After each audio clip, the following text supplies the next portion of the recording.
Pertimbangan minat dan bakat harus menjadi alternatif utama memilih jurusan di perguruan tinggi. Namun, tidak dapat dipungkiri ada beberapa jurusan kuliah yang memiliki prospek kerja yang luas dan bergaji besar, yang berpeluang menjadikan masa depan sejahtera.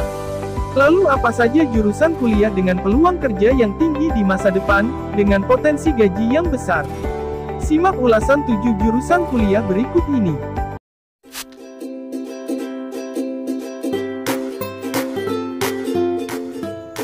Halo guys, seperti yang tertera di judul, video ini pasti menarik untuk kalian tonton. Tapi sebelum lanjut ke videonya, silahkan tinggalkan jejak kalian dengan cara like, komen, dan juga subscribe. Terima kasih, let's go! Yang ke-1, Teknik Informatika. Seiring dengan perkembangan teknologi yang sudah semakin canggih, banyak perusahaan yang membuka lowongan pekerjaan di bidang IT seperti programmer, developer ataupun software engineer. Oleh karena itu, lulusan sarjana informatika atau teknik informatika menjadi salah satu jurusan kuliah yang banyak dibutuhkan. Bahkan, pekerja IT bisa dibilang lebih mudah meniti karir dan mendapatkan gaji besar. Berdasarkan survei gaji yang dilakukan oleh National Association of Colleges and Employers, NACE, pada 2018 lalu, rata-rata gaji seorang programmer di Indonesia bisa mendapatkan gaji di atas 10 juta rupiah per bulan. Yang kedua, kedokteran. Menjadi seorang dokter memang dapat memberikan penghasilan yang tinggi. Bayangkan saja, biaya konsultasi untuk dokter spesialis di Indonesia bisa mencapai Rp500.000 per kunjungan. Belum ditambah dengan biaya tindakan seperti operasi dan lain sebagainya. Tidak heran kalau seorang dokter spesialis bisa mendapatkan gaji hingga Rp100 juta per bulan. Gaji tersebut tidak termasuk dengan penghasilan membuka praktek sendiri. Akan tetapi, untuk bisa menjadi seorang dokter spesialis, terlebih dulu harus mengeluarkan biaya kuliah yang sangat tinggi dan membutuhkan waktu yang lama untuk mendapatkan gelar sebagai dokter spesialis. Meskipun biaya pendidikannya cukup tinggi, namun rasanya sepadan dengan gaji yang akan didapatkan nantinya. Yang ketiga, teknik pertambangan. Jurusan kuliah teknik pertambangan juga bisa memberikan gaji besar saat sudah bekerja, yaitu kisaran 11 juta hingga 32 juta rupiah per bulannya. Mahasiswa jurusan ini akan mempelajari proses penambangan mulai dari minyak, gas bumi, batu bara dan lainnya. Bahkan, juga akan mempelajari eksploitasi bahan tambang hingga pemasarannya. Untuk jurusan teknik pertambangan itu sendiri juga bisa bekerja di berbagai sektor seperti di industri semen hingga perusahaan pembangkit listrik. Yang keempat, psikologi. Setiap perusahaan baik korporat maupun startup, tentu membutuhkan seorang HRD untuk mengelola sumber daya manusia, salah satunya yaitu mengembangkan SDM agar dapat bekerja secara terstruktur dan mencapai tujuan perusahaan.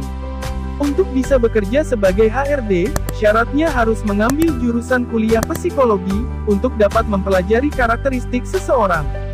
Hal tersebut bertujuan agar karyawan yang direkrut sesuai dengan pekerjaan. Tidak heran kalau jurusan kuliah yang satu ini banyak diminati orang, salah satunya juga karena bisa menghasilkan gaji yang besar, bahkan bisa mencapai belasan juta rupiah untuk tingkat manajer. Yang kelima, teknik penerbangan. Teknik penerbangan masih menjadi primadona banyak orang, karena dapat bekerja sebagai teknisi pesawat. Profesi tersebut terbilang sama pentingnya dengan seorang pilot di dunia penerbangan. Coba bayangkan saja, jika tidak ada teknisi pesawat, tentu tidak akan ada orang yang berani menggunakan pesawat sebagai moda transportasi. Itulah kenapa, profesi di bidang ini bisa mendapatkan gaji rata-rata 20 juta rupiah hingga 25 juta rupiah setiap bulannya. Saat mengambil jurusan kuliah teknik penerbangan nanti, mahasiswa akan belajar cara merancang hingga mengoperasikan pesawat terbang, satelit dan roket. Yang keenam, teknik perminyakan. Lulusan teknik perminyakan memiliki peluang yang sangat besar untuk mendapatkan gaji yang besar. Bagaimana tidak, lulusannya akan dapat bekerja di perusahaan besar di Indonesia seperti Pertamina hingga Chevron. Rata-rata gaji yang diperoleh seseorang yang bekerja di sektor perminyakan bisa mencapai 20 juta rupiah setiap bulan. Yang ketujuh, arsitektur. Selama masih ada pembangunan, maka dunia arsitektur tidak akan pernah mati. Itulah kenapa kuliah jurusan arsitektur bisa menjadi pilihan terbaik buat kamu yang ingin mendapatkan gaji yang besar. Untuk arsitek entry level bisa mendapat gaji sekitar 7 juta rupiah. Sedangkan untuk tingkat manajer gaji yang diperoleh bisa mencapai 15 juta rupiah hingga 50 juta rupiah per bulannya. Sama halnya seperti kedokteran, jurusan arsitektur juga diharuskan untuk mengambil program profesi sekitar 1 tahun. Pasalnya, seorang arsitek harus dapat mendesain gedung atau bangunan yang tak hanya menarik tapi juga harus aman. Demikian ulasan jurusan kuliah yang memiliki banyak peluang kerja dan menawarkan gaji besar. Semoga bisa menjadi referensi saat menempuh studi di perguruan tinggi nanti ya. Jika Anda mendapatkan ilmu baru dari video ini, silahkan tekan tombol like, komen, dan juga subscribe. Terima kasih.